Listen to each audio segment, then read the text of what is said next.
जब से TikTok ban हुआ है तब से ही ये हर रोज खबरों में बना हुआ है। लगता है कि जब टिकटॉक बैन नहीं था तब ये इतना खबरों में नहीं था जितना कि आजकल है।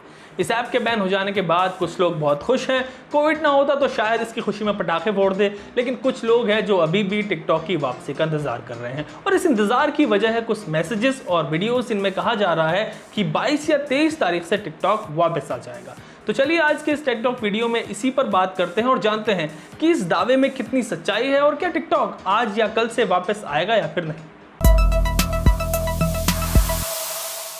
सबसे पहले आप ये जानिए कि जब सरकार ने इन 59 चाइनीज ऐप्स को बैन किया था तो कहा था कि ये सभी ऐप्स इंडियन यूजर्स का डेटा चुराते हैं और उस डेटा को देश से बाहर भेजते हैं, जिससे देश की सुरक्षा को खतरा हो सकता है। बैन करने के बाद सरकार ने इन सभी ऐप्स को 79 क्वेश्चंस की एक लिस्ट भेजी थी और उस पर इनसे जवाब मांगा था। 79 क्वेश्चन की इस लिस्ट में चाइनीज ऐप्स के ओरिजिन और इनकी पेरेंट कंपनीज के बारे में सवाल पूछे गए थे। इन ऐप से यह भी पूछा गया था कि इनकी फंडिंग कैसे होती है और डेटा को स्टोर करने के लिए किन सर्वर्स का इस्तेमाल करते हैं। और अकॉर्डिंग टू रिपोर्ट्स इन सवालों का जवाब देने के लिए इन ऐप्स को 22 जुलाई तक का वक्त दिया गया था और कहा गया था कि अगर ये ऐप्स 22 जुलाई तक अपना रिप्लाई फाइल नहीं करते हैं तो इन पर लाइफ टाइम बैन भी लग सकता है। तो ये जो 22 जुलाई की डेडलाइन इन ऐप्स को जवाब देने के लिए मिली थी, इससे लोगों को लगा कि 22 या फिर 23 जुलाई से टिकटॉक फिर से वापस आ जाएगा। वैसे जब ये सवाल सरकार ने इन ऐप से पूछे थे तब भी हमने टिकटॉक का वीडियो आपके लिए बनाया था और उसमें यह भी कहा था कि सरकार ने इन ऐप्स को रिप्लाई फाइल करने के लिए 22 जुलाई का वक्त दिया है।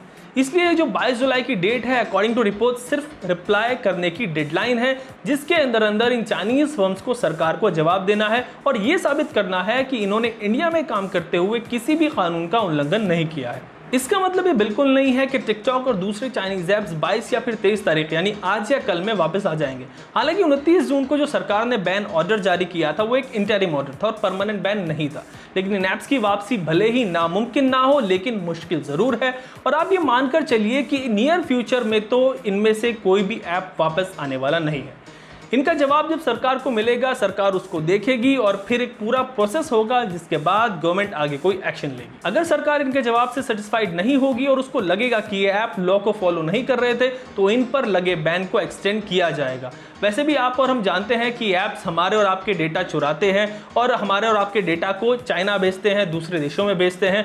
आप कहाँ जाते हैं, किससे बात करते हैं, हर चीज़ का एक्सेस ये चोरी छुपे आपसे लेते हैं। जब भी आप इन ऐप्स को अपने फ़ोन में इंस्टॉल करते हैं तो ये परमिशन मांगते हैं और उसके थ्रू आपका डेटा चुराते हैं, तो इनका बैन रहना ही अच्छा है। वैसे भी अब इनके काफ़ी सारे अल्टरनेटिव ऐप्स आ गए हैं, आप उनको यूज़ कीजिए, लेकिन उनमें भी आप चेक कीजिए कि कहीं कोई ऐप ज़रूरत से ज़्यादा परमिशन तो नहीं ले रहा है। चाहे कोई भी ऐप हो, मेड इन यूएस हो, मेड इन चाइना हो या फिर मेड इन इंडिया हो, आपके डेटा को सेफ रखने की पहली जिम्मेदारी आपकी है और आप इसका ख्याल रखें। तो आज या कल में टिकटॉक वापस नहीं आ रहा है। इस मामले पर जो भी अपडेट होगा वो मैं आप तक पहुंचा दूंगा।